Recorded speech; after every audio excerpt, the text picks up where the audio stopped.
Ladies and gentlemen, just the starting lineups for both teams today. Starting in goal for Westfields, number 1, John Pugh. Number 2, Bob Aldridge. Number 3, Sam Plate.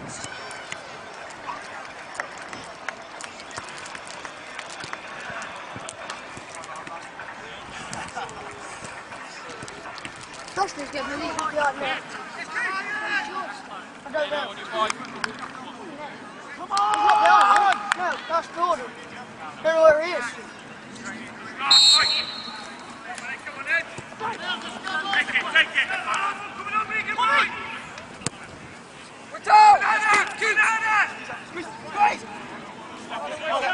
We're at the town ground after the Westfields game where Heanor have just lost 3-1. The Heanor goal coming from Nick Hall in the 4th minute. With me I've got manager Glenn Clarence and assistant manager Steve Huntington. So our second defeat in the league this season, Glenn. I thought we weren't in the races today. What would you like to say on today's? I thought you were right, Tony. I didn't think we were in the races last week. We asked for a response today, we didn't get one. We mixed it up today, it didn't work. Flat out, if I'm being honest, we're relying on a couple of players, if not 3. And if they can't perform because they're injured or can't perform on certain areas on the pitch, other people aren't stepping up to the mark. Simple as that. I thought we were lucky to get a draw last week. I think we got what we deserved today. And I feel sorry for every single fan that's paid to watch it. Worse than last week. Okay, Steve, great corner in the 4th minute for Nick Hall to nod home. As the side at the top of the league at the start of the day, is that where we should have took hold of the game and dominated a side that's much further down the table? Yeah, of course it is. Perfect start. So, you know, if for whatever reason you're feeling a little bit of pressure, if they are, they shouldn't be, but if they are, you get a great start out. You go 1-0 up. You should then go on to dominate the game, but we didn't. We were poor. It's hard to add anything else to what's been said, Tony. We can't keep making excuses for people. Not good enough.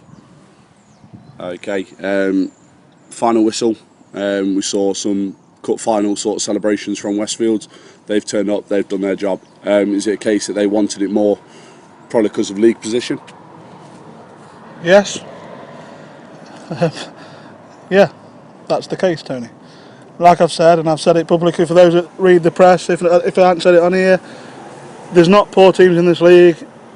The minimum you will get from teams in this league is organisation and hard work. Quite simply, we aren't working hard enough as a group. And it's not a one-off. It's happened, how many games we've played? 12, 13, and it's probably happened 4 of them. Equally, we go down to 10 men in 3 or 4 games and scrap for our lives and get results. And I've said this before and I'll say it again, I don't think we are out of second gear and we're up there. So we've got a chance this season and people need to realise that and they need to be up for it. And quite simply, this week and last week, I'll touch on this week and last week, lack of desire through numerous players, lack of desire in the squad, and that ain't good enough. And we can't keep saying that. We've got to do something about it. I said that last week, I think. So, there's the answer. Too easy. Number 9. Yeah, this will be. And the, Hold on, lads! Get it!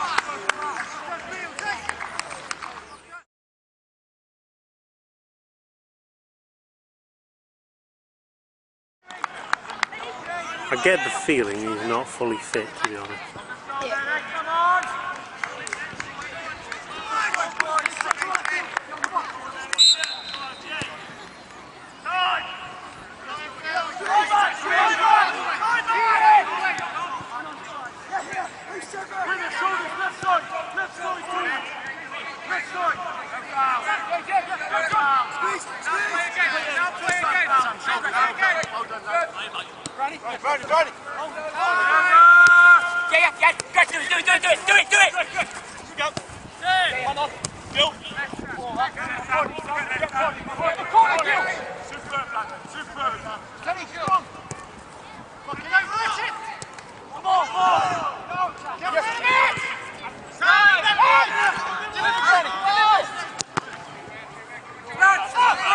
Okay, Steve, just to round it up, I know you're a guy that you definitely wear your heart on your sleeve.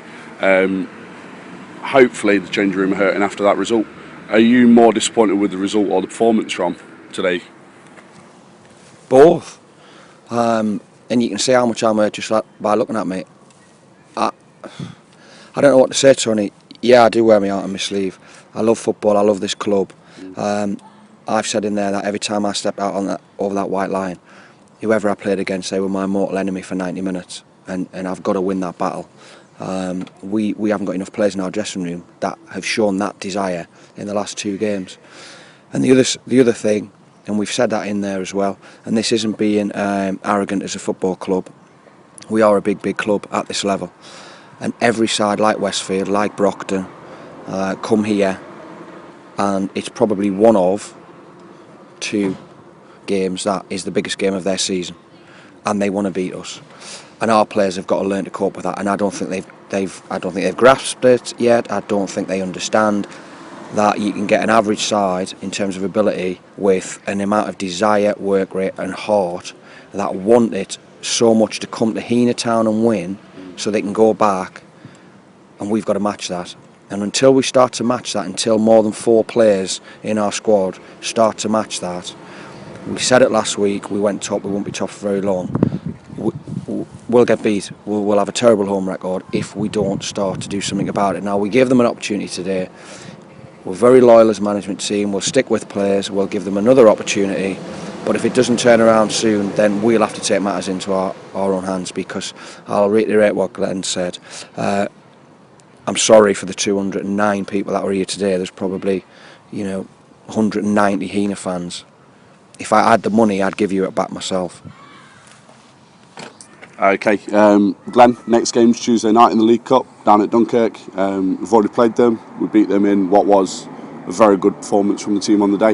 What we're looking for just with our challenge on the League Cup this season? I'll be totally honest, Tony. I don't think we've mentioned it. We've kept the lads in for probably an hour after the game. We've had an honest and frank chat between all of us. The cards are on the table, so I can't comment on Tuesday night simply because me, Steve and Kenny have got to sit down, and it might be a different squad, it might be a different team. It certainly needs to be a different attitude. Brilliant. Thanks for your time, gents. Cheers.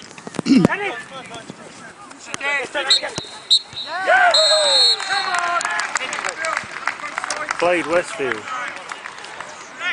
All I can say to that.